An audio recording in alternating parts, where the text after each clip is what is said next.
A paz do Senhor. Estamos aqui mais uma vez para falar do livro de Atos, que é maravilhoso. Tem sido bênção na minha vida e na sua também, tenho certeza. Hoje estamos no capítulo 21, do verso 30 ao 40, vamos terminar hoje. Onde o tema é multidão quer barulho. Multidão quer barulho, multidão quer milagre, discípulo quer Jesus. Você pode ver que multidão vai na igreja, acontece algo, Deus falou, glória a Deus, depois não volta mais. Tem muitos que Deus faz milagre, ele recebe o milagre e vai embora. Agora, discípulo quer Jesus. E Paulo era um discípulo. E que a gente possa ver isso como exemplo. Porque Paulo foi um homem de Deus que passou por situações terríveis. Mas jamais ele deixou Jesus. Depois que ele se encontrou, Jesus teve um encontro com ele. Então, multidão quer barulho, quer milagre, mas discípulo quer Jesus. Atos 21, a partir do 30. A confusão se espalhou por toda a cidade, e o povo veio correndo de todos os lados. Eles agarraram Paulo e o arrastaram para fora da área do templo e fecharam os portões. Veja que agarraram Paulo, tiraram ali da igreja, da sinagoga, e começaram a bater, fazer coisas, atrocidades com ele. Quando a multidão já ia matar Paulo, o comandante das tropas romanas recebeu a notícia de que toda a cidade em Jerusalém estava em revolta. Como é que pode? O homem não era bandido só porque ele pregava nos quatro cantos. O homem estava na sinagoga pagando um voto com aqueles outros 7 homens. E agora aqueles homens movidos de ódio, de inveja, de preconceito, bateram em Paulo e queriam matá-lo. Multidão gosta de algazarra, multidão gosta de barulho, mas discípulo gosta de Jesus. Discípulo tem compromisso na casa de Deus. Discípulo não perde culto por conta de chuva. Existem casos de uma enfermidade, de você não ter um carro, morar muito longe, ficar dificultoso, ter um bebê. Isso é outro caso, mas por discípulo não perde culto por qualquer coisa. Discípulo tem compromisso. Agora, a multidão gosta de barulho, gosta de escarnecer, e era o que eles estavam fazendo com Paulo. Então reuniu depressa alguns oficiais e soldados e correram para o meio do povo. Quando a multidão viu o comandante e o soldado, parou logo de bater em Paulo. Tá vendo? Só foi o comandante chegar, alguém da justiça, que competia a eles isso, parar de bater em Paulo. A algazarra, a multidão parou. Por quê? Porque chegou alguém que tinha compromisso com a justiça. Porque aquilo competia a eles, ao comandante, não àquela multidão.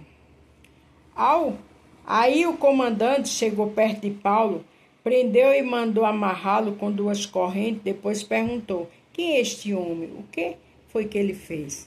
Sabe o que me chama a atenção aqui? É que ele foi preso com corrente. Lembra que lá atrás um discípulo disse a ele que quando ele chegasse em Jerusalém, pegou o cinto dele e colocou nas mãos dele, dizendo que ele ia ser preso nas mãos e nos pés? E que os outros homens de Deus choraram, pediram para ele não ir? Mas ele disse que estava preparado para morrer por conta de Jesus? Porque Paulo era um verdadeiro discípulo. O Espírito Santo já estava direcionando ele para Jerusalém.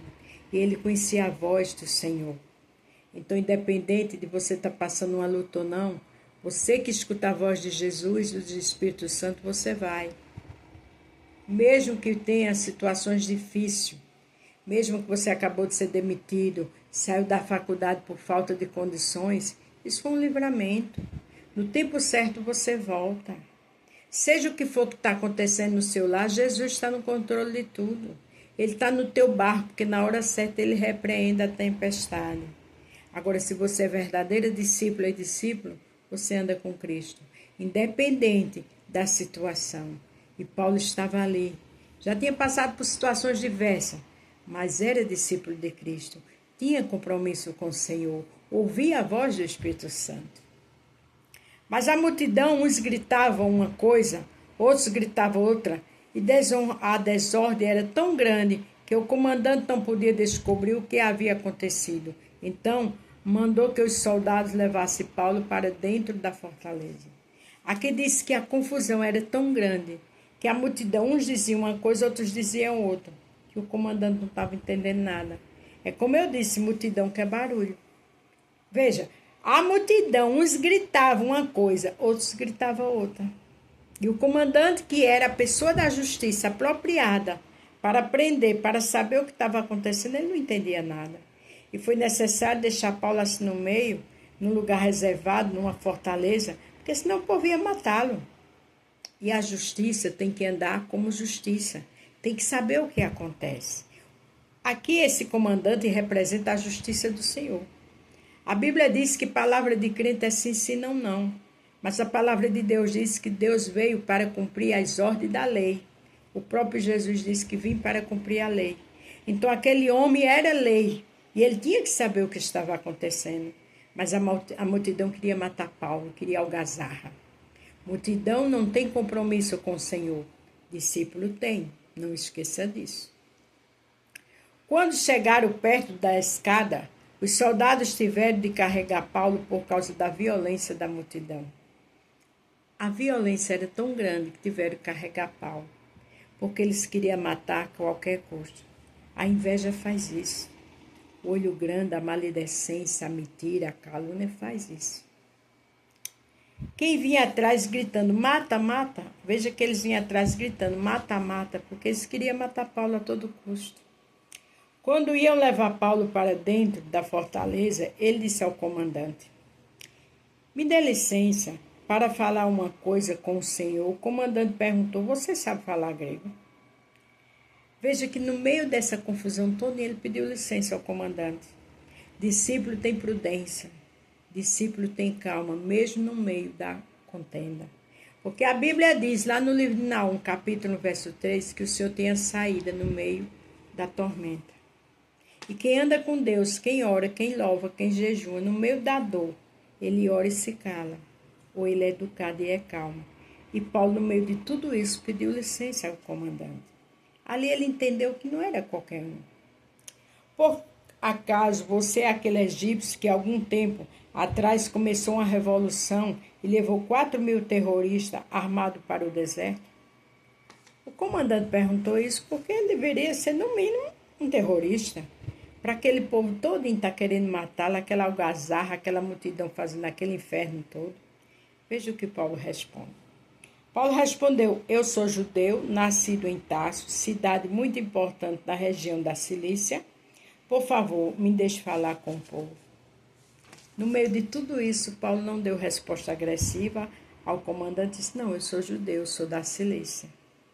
O comandante entendeu que não era qualquer um aquele homem, que no meio daquilo tudo, mas ele estava centrado, equilibrado, falando certo, com coerência. Porque servo de Deus que ora e que busca Deus, o Senhor dá todas essas habilidades a ele ou a ela. Então o comandante deixou. Paulo ficou de pé na escadaria e fez um sinal com a mão para o povo pedindo silêncio. Quando todos ficaram calados, Paulo começou a falar em hebraico. Aqui eu vou terminar para dar continuidade amanhã. Mas veja que quando todos ficaram calados, Paulo começou a falar. Aquilo ali já foi um testemunho para o comandante. Como é que pode? Um homem que eu cheguei aqui, o povo queria matar, né, fazendo algazarra, barulho. Eu acabei de prender ele com as correntes, mandei os soldados prender, perguntei se ele era o terrorista, e ele me falou com tanta calma, com tanta prudência, porque quem ora, quem busca Deus, ao meio da multidão, das dores, o Senhor dá equilíbrio. Para terminar hoje, João 10, 27. As minhas ovelhas escutam a minha voz. Paulo era uma ovelha. Eu conheço e elas me seguem. Paulo seguia Jesus Cristo, porque Paulo era ovelha. E eu e você tem que ser ovelha. No meio da multidão, no meio do barulho, no meio da dor, da perca, da tristeza, eu e você é ovelha. Porque a ovelha tem as marcas de Cristo. Ovelha entende que o sangue de Jesus nos purificou na cruz do Calvário. Ovelha não se perde no meio de multidão. Ovelha não vai atrás de barulho de multidão. Ovelha vai a Jesus e Jesus a conhece. E Paulo era uma ovelha. Amém? Amanhã daremos continuidade. Ou bom dia, ou boa tarde, ou boa noite. Fiquem todos com Deus.